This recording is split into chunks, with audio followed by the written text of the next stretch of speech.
Hello बच्चों, कैसे हो? आपका स्वागत है त्रिपाण स्टडी सेंटर में। आज जो हम करने जा रहे हैं क्लास 10th एनआईसी बोर्ड का जो है सोशल साइंस यानी सामाजिक विज्ञान का chapter number 26।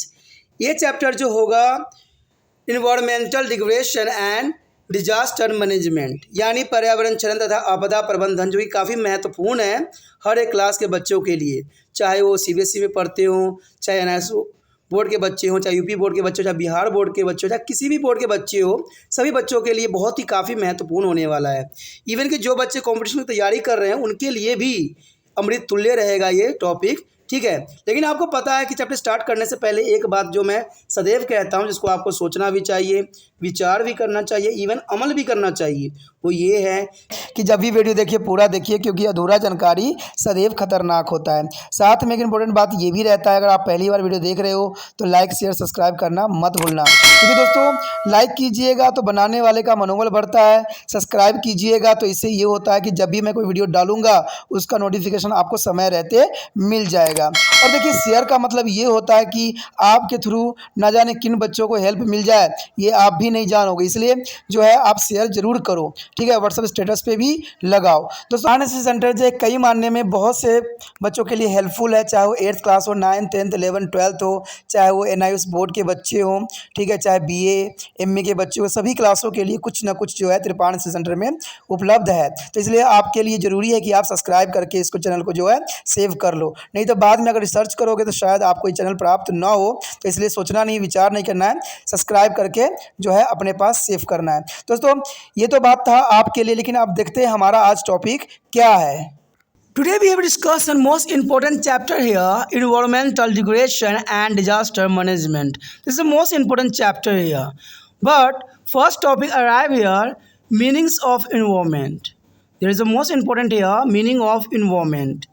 Let's begin their discussion on environment degradation by understanding their term environment itself. What do you mean to the environment? Environment, what does the word environment means here? There is a most important question, what does the word of means of environment here? Commonly environment means to the surrounding in which we are living. There is a simple language of our surrounding. There are living organism stay on the life there is an environment. You maybe have read a harded terms like a social environment, political environment, and trades environment and the school environment. But environment is everything. See environment here. There is our surrounding. There is many types of activities doing here.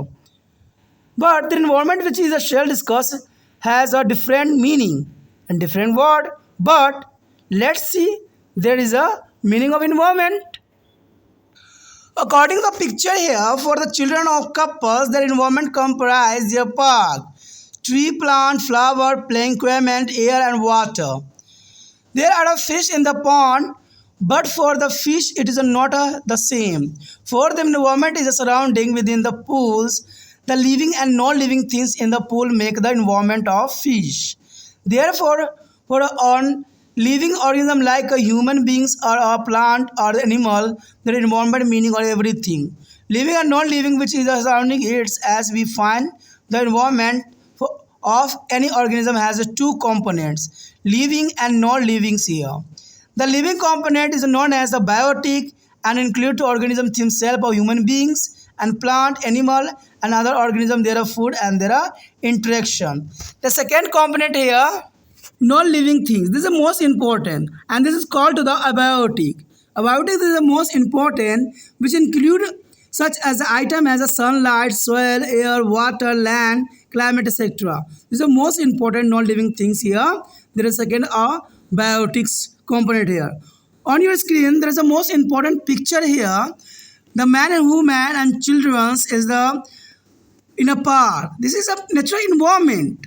This picture is already shown on your screen. There is a most important for the natural environment. आज जो हम करने जा रहे हैं काफ़ी महत्वपूर्ण chapter है पर्यावरणीय क्षरण तथा आपदा प्रबंधन। देखिए, पर्यावरणीय क्षरण का मतलब होता है दोस्तों डिग्रेडेशंस, यानी जैसे जैसे आपको देखा होगा कि समय जैसे चलता रहता है वैसे वैसे पर्यावरण जो है नष्ट होने के कगार पे आता रहता है और इन्हीं कारणों से जो है आपदा आती है। तो आपदा जब आएगी तो उसका प्रबंधन भी करना ज़रूरी है। लेकिन जनरली तौर पे अगर देखा जाए, अगर आप जो है पर्यावरण को संरक्षित करते हो तो जितने भी आपदा आती है वो सारे ही कम हो जाएंगे। लेकिन कहते हैं इंसान ना तो समझा है और ना ही समझ सकता है। कहते हैं पर्यावरण को नष्ट करना उनकी तो शौक बन गई है और इन्हीं शौक के कारण जो है पर्यावरण आज नष्ट होता जा गया है। और देखा जाए तो पर्यावरण में ऐसे बहुत से जीव जंतु पहले के समय में थे जो आज हमें देखने को भी नहीं मिलते हैं। तो ये सारे पर्यावरण के क्षरण के कारण ही हुआ है। और इन कारणों से क्या हुआ है, आपदा आई है। हमारे समक्ष बहुत से ऐसे आपदा आई है जो देश को जो है हिला के रख दिया है। फिर भी इंसान ने जो है अपनी गलती करना छोड़ा नहीं है। कहते हैं जब तक आप पर्यावरण को संरक्षित नहीं कीजिएगा तब तक आपका जीवन भी संरक्षित होना संभव नहीं है। तो इसी के अंतर्गत हमारा अगला टॉपिक जो आया है पर्यावरण का अर्थ। सबसे पहले तो बात आपको ये जानना चाहिए कि पर्यावरण का अर्थ होता क्या है। पर्यावरण क्षण की चर्चा, आइए हम पर्यावरण शब्द का अर्थ समझ के करें जो कि काफ़ी महत्वपूर्ण रहने वाला है। पर्यावरण शब्द का अर्थ है क्या, ये जानना जरूरी है। और सामान्य वातावरण का अर्थ है वह परिवेश जिसमें हम रहते हैं। आपने सामाजिक पर्यावरण सुना होगा, राजनीतिक पर्यावरण, साहित्य पर्यावरण, स्कूली पर्यावरण जैसे शब्द आपने जरूर पढ़ा होगा, समझा होगा। परंतु ये पर्यावरण किसी हम चर्चा करेंगे वो भिन्न है, क्योंकि ये पर्यावरण सिर्फ सामाजिक तौर पे होती है, ठीक है, साहित्यिक तौर पे होती है, सामाजिक तौर पे होती है।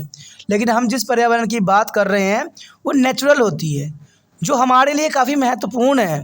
कहते हैं इसकी इतनी महत्वपूर्णता है, इतना महत्वपूर्णता आप कभी सोच भी नहीं सकती। कहते हैं ये एक दूसरे से इंटरडिपेंडेंट है। अगर एक को आप अगर नष्ट करते हो दूसरा स्वयं ही नष्ट हो जाता है। लेकिन ये बात फिर भी इंसान आज तक समझ नहीं पाया है। जो आगे हम चित्र देखेंगे उसी के अंतर्गत एक दंपति के बच्चे के लिए पार्क में पेड़ पौधे, स्कूल, फूल, खेल उपकरण, हवा और पानी आदि पर्यावरण के अंदर सम्मिलित होते हैं। यानी दंपति जो है बगीचा में घूमने गई, जहाँ पर उसने पाया कि वहाँ पार्क भी है, में पेड़ पौधे लगे हुए हैं, पौधे हैं, फूल है, खेल उपकरण, हवा और पानी आदि पर्यावरण अंदर सम्मिलित है। तो जनरल सी बात देखें तो पर्यावरण का अर्थ ही होता है कि हमारे आसपास जो जीव जंतु रहते हैं, ठीक है, वो सारे पर्यावरण को बनाते हैं नेचुरली तौर पे। तालाब में मछली तैर रही होती है, लेकिन मछलियों के लिए पर्यावरण वही नहीं है। मछलियों के लिए तालाब का घेराव ही पर्यावरण है। और इसलिए किसी भी जीवित प्राणी जैसे मनुष्य, पौधे अथवा एक जानवर के लिए पर्यावरण का अर्थ वो सभी जीव और निर्जीव वस्तुएं सम्मिलित होते हैं जो उसके चारों ओर घिरे हुए होते हैं। यानी आपके आसपास जितने भी जीव जंतु पाए जाते हैं, चाहे वो जीवित हो मृत हो, सारे के सारे महत्वपूर्ण होते हैं। जैसे कि हम पाते हैं कि किसी भी जीव के पर्यावरण के दो घटक होते हैं, एक जीवित, एक निर्जीव। तो जनरल सी बात है, लिविंग नॉन लिविंग थिंग के बारे में तो आप पहले ही जानते ही होंगे, तो ये काफ़ी महत्वपूर्ण रहता है। तालाब में जीवित और निर्जीव वस्तुएं पर्यावरण बनाती है और जीवित घटक की जैविक के रूप में जाना जाता है, जिसमें मनुष्य, पेड़ पौधे, पशु, अन्य जीव, उसके भोजन और उसकी बातचीत आदि सम्मिलित होते हैं। तो ये काफ़ी होते हैं, जैविक होते हैं। और दूसरा जो होता है अजैविक होता है। अजैविक में सारे वो घटक होते हैं जो हमारे आसपास मिलते हैं, चाहे पानी हो, हवा हो, सारे के सारे जो हैं काफ़ी महत्वपूर्ण अजैविक घटक के रूप में होते हैं। यानी देखा जाए तो पर्यावरण में दो चीज़ें होती हैं, जीवित होती है, एक निर्जीव होती है। एक जैविक घटक होता है तो एक अजैविक घटक होता है। तो ये काफ़ी महत्वपूर्ण बात है। अब चलिए चित्रों को भी देखें और समझने की कोशिश करें कि पर्यावरण का अर्थ क्या हो सकता है। इस चित्र में आप भली भांति देख सकते हो कि दो दंपत्ति ने अपने बच्चों के साथ जो है भ्रमण कर रही है एक बगीचा का। तो बगीचा एक ऐसा जगह है जहाँ पर सभी पर्यावरण जो जीव जंतु रहते हैं। तो ये बहुत ही महत्वपूर्ण पर्यावरण होती है जो आपके समक्ष चित्र दिख रहा है। इसके अंतर्गत कहते हैं कोई गार्डन भी हो सकता है, कोई तालाब भी हो सकता है। तो तालाब के आसपास आप देख सकते हो कि कई प्रकार के जीव जंतु रहते हैं।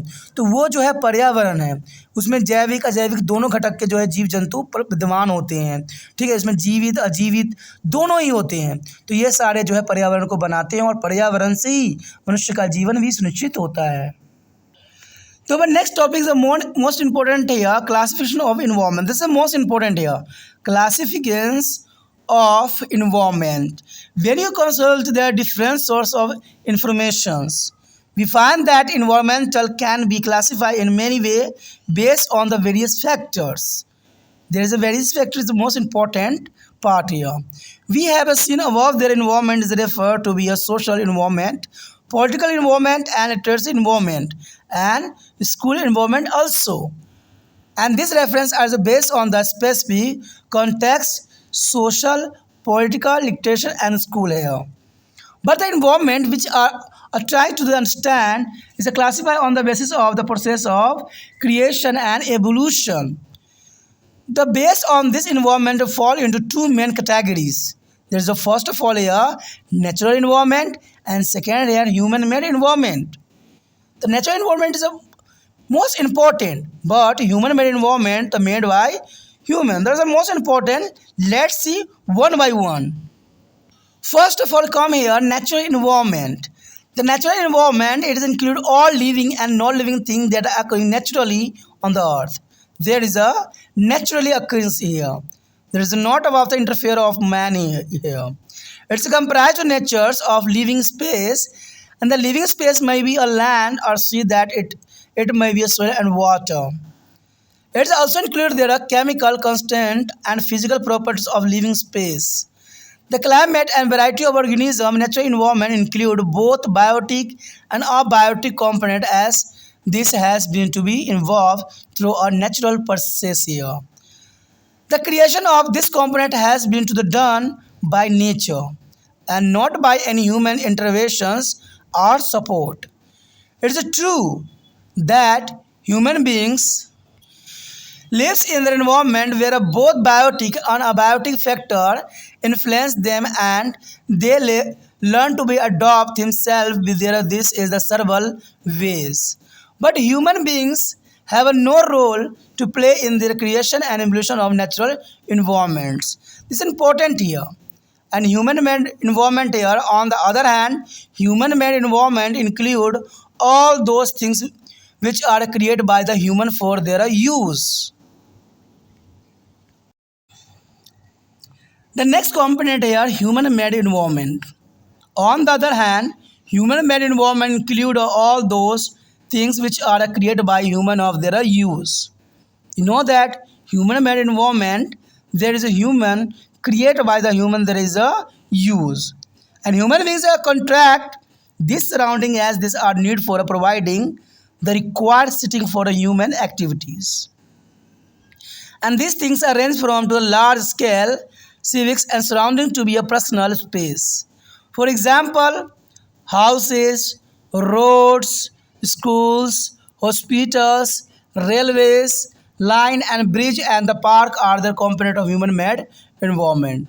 There is the most important here. There is a human-made. There is a house, road, school, hospital, railway lines, bridge and park. On your screen, there is a most important picture here, classification of environment here. There is a natural environment, there are productions as a naturally, but man-made environment. Know that there is a symbol represent here, man-made environment, but is the surrounding here, natural environment. This is the most important picture on your screen here. There is a yet another kind of environment which plays an important role in the living conditions of human beings. This is called the social environment. And social environment include cultural norms and value. The culture that our individuals lives in a social, political, economics and religious institution with which they interact. It's important. Let's see picture here. On your screen, there is the most important here, components of environment. The component of environment is three types here, social, natural and human-made. There is a first of all here comes social. Social is include here man, technology, political, economic, educations, community, religions, family. There is a social environment here. But the component environment is the second here, human-made. The human-made here park, cultural fields, bridge, industries, railway, buildings, road is the most important human-made here. But the next here component of environment is here natural. Natural is mean to the atmosphere, biosphere, lithosphere and hydrosphere. This is the most important for here. There is an important on your screen here.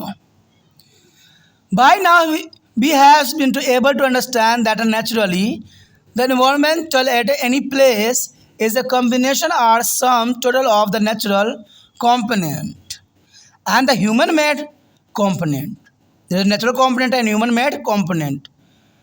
For example, in the town or city, there are people and animal living in it. The air, land, water, and trees are the component of a natural environment. Whereas the building, road, other structure like a school, hospital, and establishment of water and electricity supply are the component of human-made environment.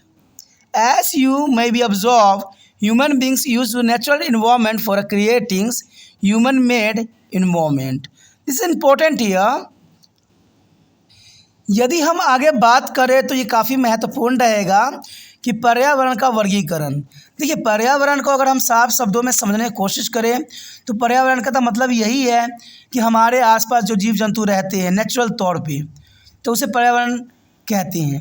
लेकिन अगर पर्यावरण की वर्गीकरण की सवाल उठता है तो पर्यावरण के वर्गीकरण दो भागों में की जा सकती है, एक प्राकृतिक पर्यावरण और एक जो है मानव निर्मित पर्यावरण।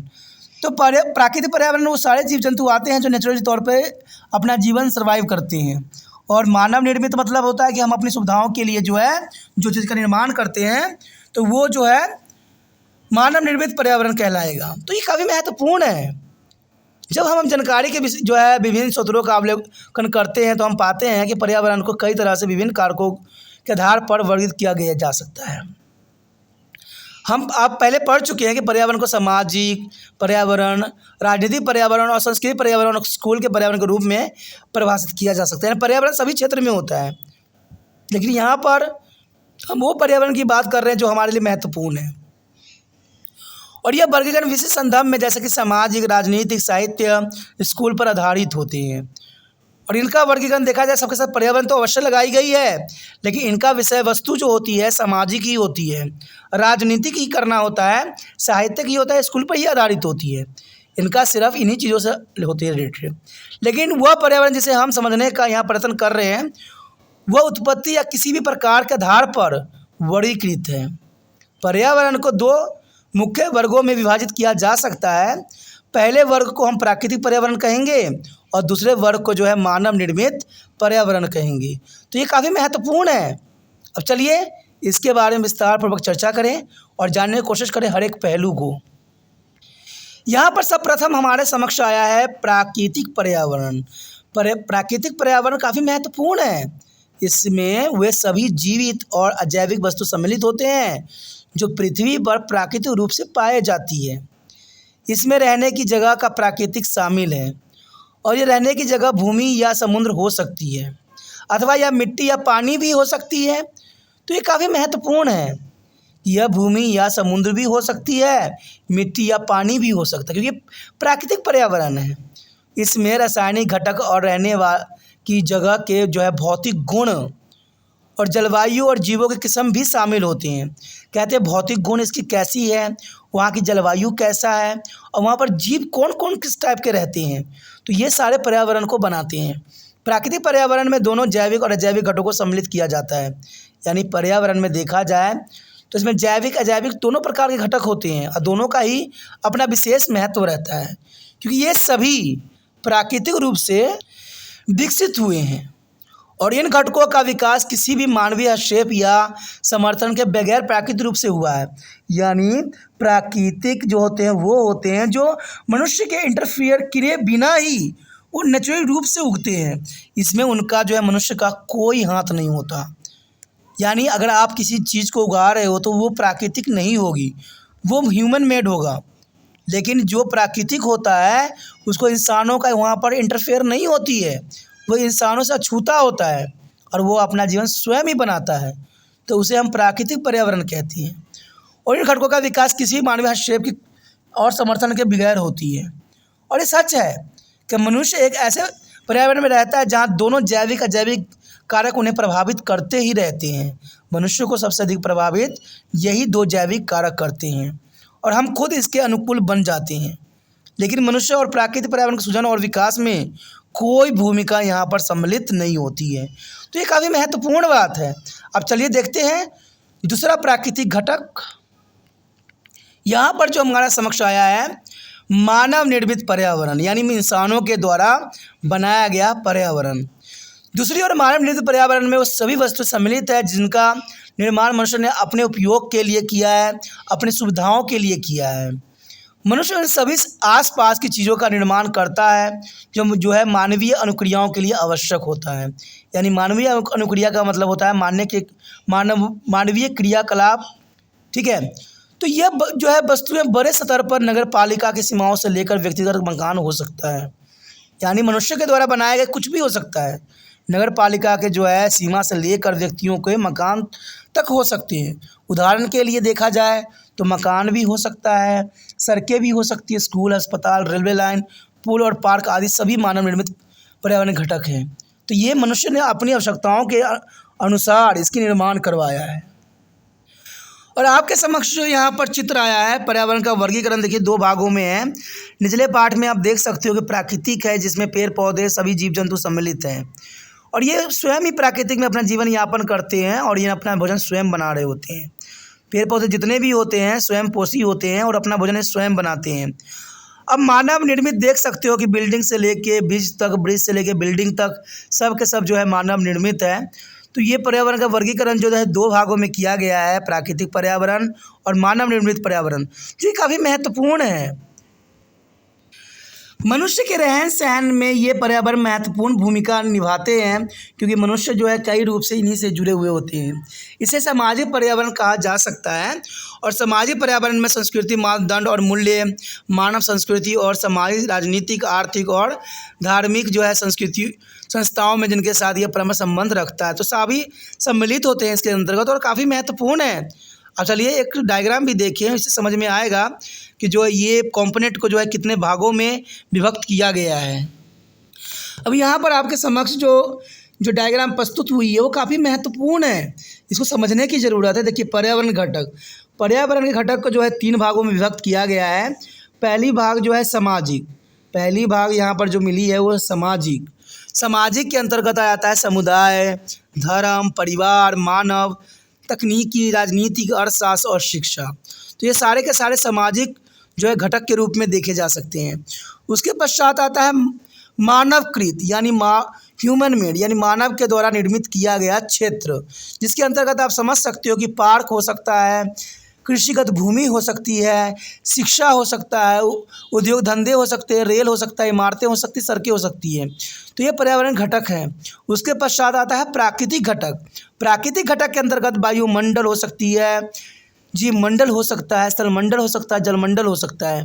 तो ये जो है प्राकृतिक है और पर्यावरण घटकों के रूप में इन तीनों चित्रों को जो है विशेष ध्यान से याद कर सकते हो, जो काफ़ी महत्वपूर्ण यहाँ पर हो सकता है। इन सब बातों से ये बात तो साबित हो गया कि सामान्य रूप से किसी भी स्थान पर पर्यावरण, प्राकृतिक घटक और मानव निर्मित घटकों के संयोजन या उनका कुल योग हो सकता है। उदाहरण के लिए एक कस्बे या शहर में लोग और जीव जंतु रहते हैं और ये काफ़ी महत्वपूर्ण भी रहती हैं। कहते हैं भूमि, हवा, पानी और पेड़, इमारतें जैसे प्राकृतिक पर्यावरण के ये घटक होते हैं, जबकि इमारतें, सड़कें तथा अन्य स्कूल, अस्पताल, पानी और बिजली की आपूर्ति करने के लिए अन्य जो है प्रतिष्ठान मानव निर्मित पर्यावरण घटक के रूप में देखे जा सकते हैं। जैसे कि आप जानते हैं कि मनुष्य प्राकृतिक पर्यावरण की मदद से ही मानव जो है निर्मित पर्यावरण को विकसित करता है। तो इसमें कोई दो राय नहीं है कि इंसान जो ह्यूमन मेड चीज़ों का निर्माण करता है, जनरली से देखा जाए तो ये नेचुरल चीज़ ही होते हैं, जिसका ये कई रूपों में बदल देते हैं। उदाहरण के तौर पे अगर आप देखिए तो अगर हम पेड़ की बात करें तो पेड़ जो होता है एक प्राकृतिक होती है, लेकिन अगर इंसान उसको काट के टेबल, कुर्सी, अपनी आवश्यकता के लिए मकान, तरह तरह की चीज़ें जो है इससे बनाता है तो वो मानव निर्मित हो गई। लेकिन मानव निर्मित भी किसके अंतर्गत बनाई गई? प्राकृतिक वस्तु के अंतर्गत। तो यही बात मैं हमेशा कहता हूँ ना कि एक दूसरे से हम इंटरडिपेंडेंट है। अगर एक नष्ट होगा तो दूसरा स्वयं ही नष्ट हो जाएगा। तो ये काफ़ी महत्वपूर्ण बात थी जो ज़रूरी भी है। तो इसी के साथ हमारा टॉपिक भी ख़त्म हो जाता है जो कि काफ़ी महत्वपूर्ण था। अगला टॉपिक हमारा है पर्यावरण की गतिशीलता और विविधता। तो ये काफ़ी महत्वपूर्ण रहने वाला है।